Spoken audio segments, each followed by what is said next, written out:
En manchette ce soir, Philippe Leclerc devra passer près de 10 ans derrière les barreaux. Ses problèmes de toxicomanie et d'alcool l'ont mené à tuer son oncle à la hache. Le salaire minimum passe de 16 et 10 de l'heure. On vous amène voir comment les nids de poules sont réparés. Aujourd'hui, on réutilise finalement un pavage qu'on va dire post-consommation, le pavage qu'on arrache dans les rues là, annuellement pour les différents travaux.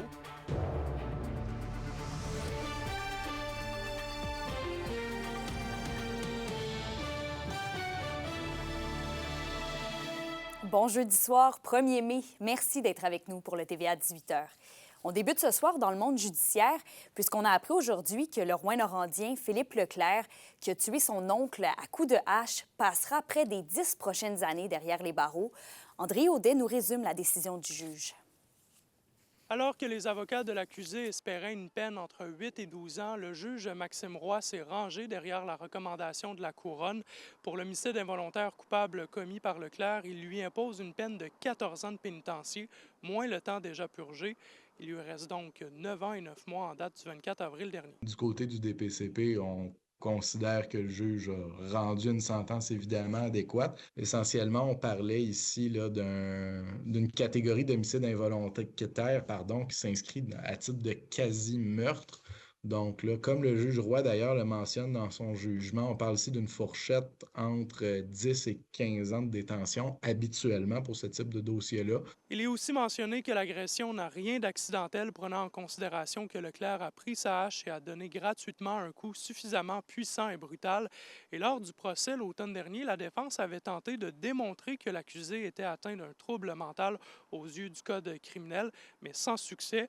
Le juge explique dans sa décision que l'état mental perturbé de Leclerc est attribuable uniquement à une intoxication volontaire aux substances chimiques. Malgré la mention là, par le juge du facteur lié à la santé mentale, le juge là, prend quand même le temps de pondérer ce facteur-là d'une certaine façon, compte tenu justement de ses conclusions précédentes là, vis-à-vis justement de l'existence de ces enjeux-là en matière de santé mentale. Parmi les facteurs aggravants, le tribunal note la violence de l'agression à l'endroit de la victime, les conséquences de l'acte sur les proches, mais aussi d'autres événements violents survenus pendant l'incarcération préventive de Philippe Leclerc, dont des coups dirigés vers des co-détenus. L'abus de stupéfiants et d'alcool est également souligné. Le magistrat met en lumière que le parcours de Philippe Leclerc vers la réhabilitation sera long, ardu et demandera un degré de motivation. André Audet, RNC Nouvelles, Rouyn-Noranda. Et en cette journée internationale des travailleurs, le salaire minimum augmente partout au Québec. Olivier, il passe de 15 et 75 à 16 et 10 Mais est-ce que ce sera suffisant pour répondre aux besoins du coût de la vie? Eh bien, selon les données de la chaire de recherche en fiscalité et en finances publiques de l'Université de Sherbrooke, cette augmentation ne fait pas l'affaire de tous. Pour eux, ce salaire ne permet pas à tout le monde de vivre de façon viable. Si on prend par exemple le cas de Montréal, il faudrait un salaire actuellement de 27 de l'heure pour ne pas vivre sur le seuil de la pauvreté, selon les données de la chaire de recherche.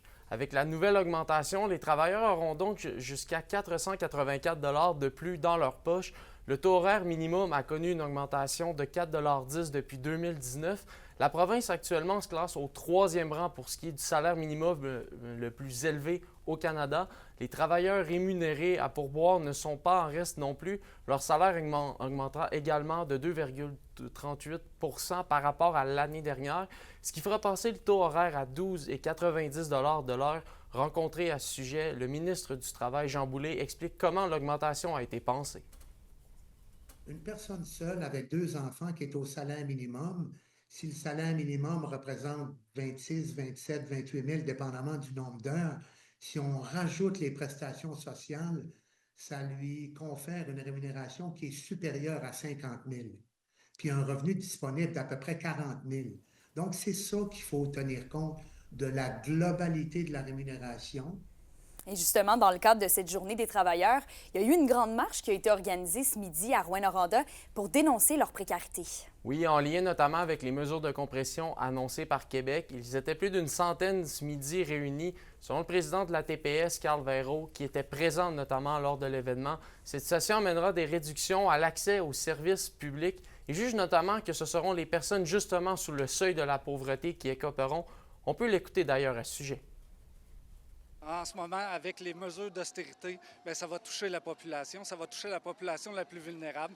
Oui, le salaire minimum augmente aujourd'hui de 35 sous, mais c'est amplement insuffisant pour pouvoir être en mesure de pouvoir vivre décemment.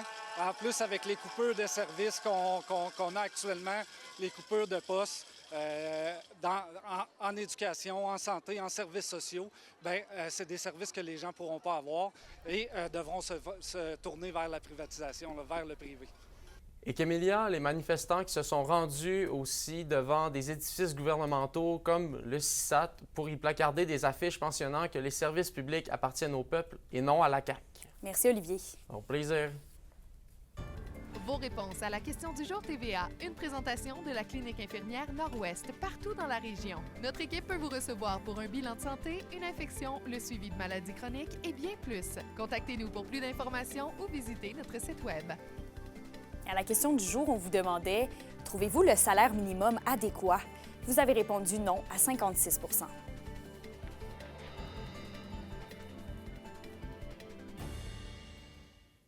Et vous l'avez assurément remarqué, la saison des nids de poules est bien lancée. Pour remédier à la situation, la ville de Rouyn-Noranda est comme à chaque printemps dans une grande opération de colmatage. Un reportage de William Maillé. L'équipe des travaux publics de Rouyn-Noranda est déjà à l'œuvre depuis le début du mois d'avril. Ils sont deux groupes de 3 à 4 personnes qui s'occupent de la grande opération de colmatage des nids de poules. On en a pour un mois et demi. Par contre, bien entendu, là, des nids de poules, il en sort à l'année, mais le printemps et l'automne là, sont les plus grosses saisons là, en raison finalement des pluies, aussi mais du dégel le printemps. La ville utilise en grande majorité du pavage chaud pour s'occuper des quelques 400 km de route sous leur juridiction. Et elle s'est dotée au cours des dernières années d'un recycleur à pavage qui permet de réutiliser l'asphalte et d'en faire du pavage chaud. En fait, c'est de meilleure qualité que du pavage froid qu'on utilise là, de façon conventionnelle parce qu'actuellement, là, même si le soleil est beau aujourd'hui, bien, les plants de pavage là, ne seront pas ouverts encore avant environ un mois, là, avant le début juin. Donc, pour cette période-là de printemps où on est dans notre saison de nid de poule, si on veut, bien, ça nous permet d'utiliser un produit qui est de meilleure qualité puis qui va permettre de durer plus longtemps. Non seulement plus efficace, cette façon de faire permettrait à Rouyn-Noranda d'économiser plusieurs milliers de dollars à chaque année. On produit environ là, 225 tonnes annuellement là, de pavage chaud, donc ça comprend là, l'ensemble de nos saisons. Bien, 225 tonnes là, de pavage froid, là, c'est environ là, 250 $ la tonne là, en fonction des différents produits qu'on peut acheter. Contrairement à la pensée populaire, Régent Lesage soutient que nos routes ne seraient pas en moins bon état d'année en année. Il n'y a pas de dégradation, si on veut, là, ça se maintient. Par contre, bien, c'est un éternel recommencement parce que ça fait partie là, du cycle de vie d'un pavage, de vieillir. Ça serait le fun d'avoir entièrement des rues neuves, puis ça, je comprends là, le désir, si on veut, de tout le monde, là, on va dire, mais c'est pas vraiment possible. Si la météo est clémente, l'équipe des travaux publics devrait terminer leur opération printanière d'ici 2 semaines. William Maillé, RNC Nouvelles, Rouyn-Noranda. Et toujours sur nos routes, mais cette fois-ci du côté de Val-d'Or, le chantier de réfection de l'avenue Centrale va débuter dans seulement quelques semaines. Et Félix Blaquière en a donc profité pour s'entretenir avec un ingénieur municipal qui travaille sur le dossier. Val-d'Or va se pencher sur la modernisation des conduits souterrains sur l'avenue Centrale, entre la 9e et 12e rue, dans la première phase des travaux qui auront lieu de la première semaine de juin jusqu'à la mi-octobre. C'est un réseau unitaire, puis c'est difficile de traiter les eaux unitaires parce qu'on a un mélange d'eau pluviale et les eaux domestiques. Puis dans le fond, là, le but, c'est de transformer ça en un réseau séparé, donc eau pluviale, eau sanitaire, nouvelle conduite d'eau potable. Donc, c'est vraiment le réseau souterrain qui est prioritaire. La Ville va aussi faire une pierre deux coups en réaménageant l'artère pour être plus conforme aux normes environnementales courantes, notamment à l'aide de noues. Cette noue-là, elle va servir, dans le fond, à récolter les eaux pluviales. Puis, ça fait en sorte que l'eau, au lieu de se rendre directement dans un puisard de rue, elle va aller dans la noue, elle va passer, dans le fond, elle va descendre tranquillement jusqu'au point le plus bas. puis elle va être filtrée à travers du gazon, puis aussi infiltrée par des matériaux qui sont perméables. Des ajustements seront à prévoir lors des travaux en ce qui a trait au stationnement, entre autres, et l'administration municipale assure que le chantier ne devrait pas causer trop d'embûches sur le trafic routier, contrairement à l'été dernier où des travaux municipaux ont eu lieu en même temps que ceux du MTQ. Mais cette année, c'est pas le même cas. On n'a pas des travaux qui ont autant d'impact sur la circulation comme des travaux sur la 3e avenue. Donc, la ville de Val-d'Or, on n'a pas des travaux qui vont avoir un aussi grand impact. L'avenue centrale, il y a plusieurs alternatives. Il y a la 4e avenue, il y a la 3e avenue. Donc, on a des détours qui vont être pas si importants que ça cette année. Selon le plan établi, la deuxième phase des travaux s'amorcera dans 2 ans, en 2027, et le réaménagement du boulevard Lamaque, lui, pourrait prendre forme dans une perspective de 5 à 10 ans. Félix Blacquière, RNC Nouvelles, Val-d'Or. Et l'abolition de la taxe carbone continue de faire des mécontents dans la région. Les élus du Témiscamingue dénoncent qu'il pourrait s'apparenter à une injustice pour les stations-service et les entreprises témiscamiennes près de la frontière ontarienne. Il faut rappeler qu'en raison de l'abolition de la taxe carbone le 1er avril dernier, mais du maintien de la bourse québécoise sur le carbone, un écart de 30 cents le litre est observé entre le Québec et l'Ontario. La préfète du Témiscamingue ne remet pas en doute la pertinence de la bourse du carbone, mais demande quand même à la ministre de l'Économie, de l'Innovation et de l'Énergie, Christine Fréchette, de dédommager les entreprises touchées par la situation. Il y a 2 choses qui sont demandées. D'abord, qu'elle prenne acte de la situation et qu'elle compense dès maintenant les commerces locaux pour les pertes qu'elles doivent accumuler en ce moment.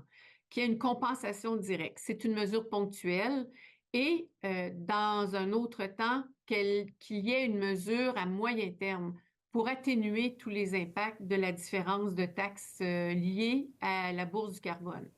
Et les cellulaires seront interdits à l'école dès la prochaine rentrée scolaire, y compris durant les pauses et l'heure du dîner. Le ministre de l'Éducation, Bernard Drainville, a fait l'annonce aujourd'hui d'une série de mesures pour renforcer le respect et le civisme dans les écoles. Le constat, oui, est que les écrans sont trop souvent l'élément déclencheur de situations d'intimidation dans les écoles.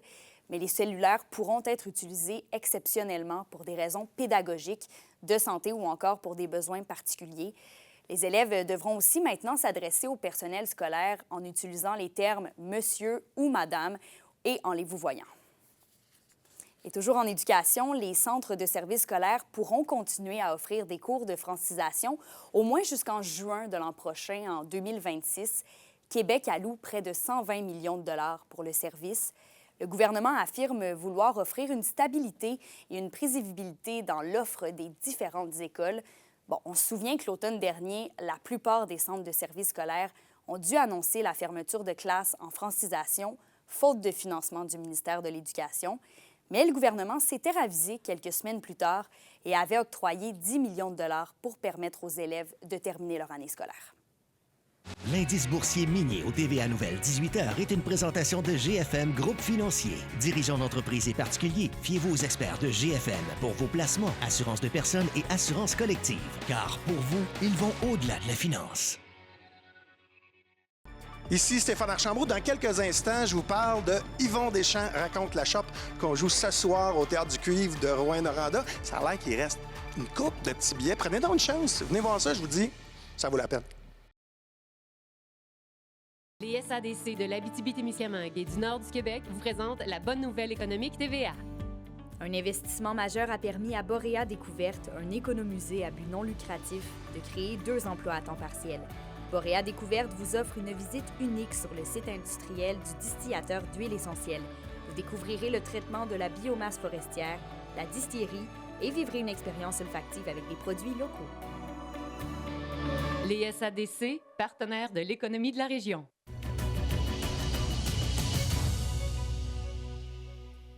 Et à Val-d'Or, l'organisation Destination Formation Professionnelle lance son livre « Cherche et trouve ». Il présente de manière ludique aux élèves de 5e et 6e année du primaire les 40 programmes accessibles en formation professionnelle en Abitibi-Témiscamingue et au nord du Québec. Illustré par une artiste originaire de la région, Cherche et trouve va être distribué notamment dans toutes les écoles primaires et les communautés autochtones du territoire.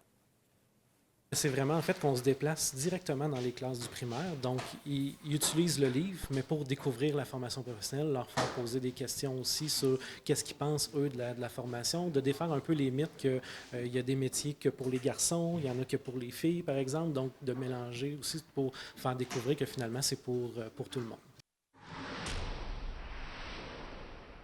Au Culturel Justine, le spectacle Yvon Deschamps raconte la shop est présenté ce soir à 20h au Théâtre du Cuivre.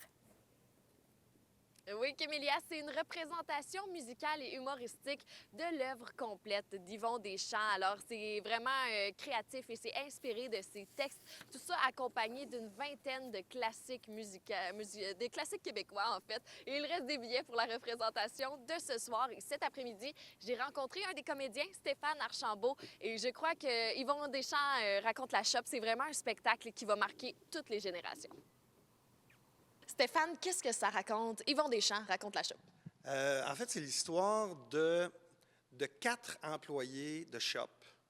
Donc, on les accompagne dans leur quotidien où ils parlent de la vie, de la mort, de la paternité, de la maternité, parce qu'il y a une fille aussi là-dedans. Puis, tranquillement, dans cette shop-là, ça va de plus en plus mal ou de moins en moins bien, dépendant de comment on le voit. Il y a éventuellement un lock-out, ils sont mis en dehors de cette shop-là.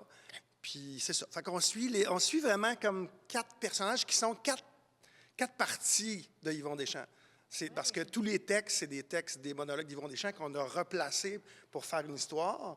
Fait que donc chaque personnage est un aspect d'Yvon. Mais Yvon Deschamps est pas sur scène avec vous, c'est inspiré vraiment de son univers, oui. Mais il y a quand même un rôle dans l'histoire, c'est le narrateur, le conteur. Quel est l'impact de ce rôle-là dans la pièce? En fait, il est très, très important parce que c'est lui qui effectue les liens. Ouais. C'est-à-dire que c'est des extraits de monologues, puis lui, il est là, c'est une espèce il est présent sur l'écran. Puis là, je tiens à préciser que c'est le Yvon d'aujourd'hui. C'est pas des images d'archives, c'est des textes qui ont été composés et enregistrés pour ce show-là. Donc, c'est lui qui assure les liens, puis c'est lui qui, à la fin, nous donne une espèce de petite morale, puis c'est sur les paroles d'Yvon, prononcées par Yvon, qu'on clôt le spectacle. Puis, de toute façon, tout ce show-là a été monté en accord avec Yvon. Yvon nous a accompagnés tout le long. Fait que c'est un grand, grand privilège de jouer ça. Et vous êtes 18 artistes sur scène qui font du théâtre, de la musique, mais aussi du cirque. Comment vous faites pour coordonner tout ça en même temps? En fait, ces gens-là viennent faire... Ils viennent faire les liens entre les parties de monologue. Donc, ils viennent illustrer aussi de manière physique, plus poétique, ce qu'on est en train de vivre. Fait que donc, ils sont essentiels. Puis ça donne un show, une espèce de show multimédia. Là, parce que nous, on joue, mais on chante aussi. Donc, il y a des chansons aussi. Il y a des musiciens là. Avec tout ça, donne une espèce d'allure de grand cirque. Et c'est un spectacle musical. Alors, je termine, Stéphane, en te demandant quelle est ta chanson préférée de Yvon Deschamps raconte la shop? Yvon, dans ses spectacles, il y avait des chansons. Mais on ne chante pas que du Yvon. Là, je vais avoir l'air têteux. Là. Je vais avoir l'air têteux parce qu'on est à Rouen.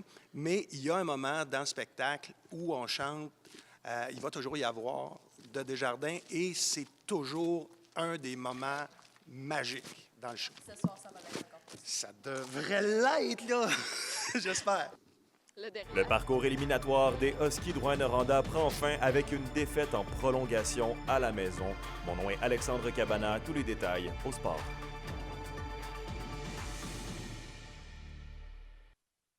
Les sports vous sont présentés par Thibaut GM, votre concessionnaire de confiance à Rouyn-Noranda, là où qualité et choix se rencontrent. Le parcours éliminatoire des Huskies de Rouyn-Noranda a pris fin hier soir. Les puissants Wildcats de Moncton ont complété le balayage avec une victoire en prolongation de 4-3. Alexandre Cabana nous résume cette défaite crève-cœur.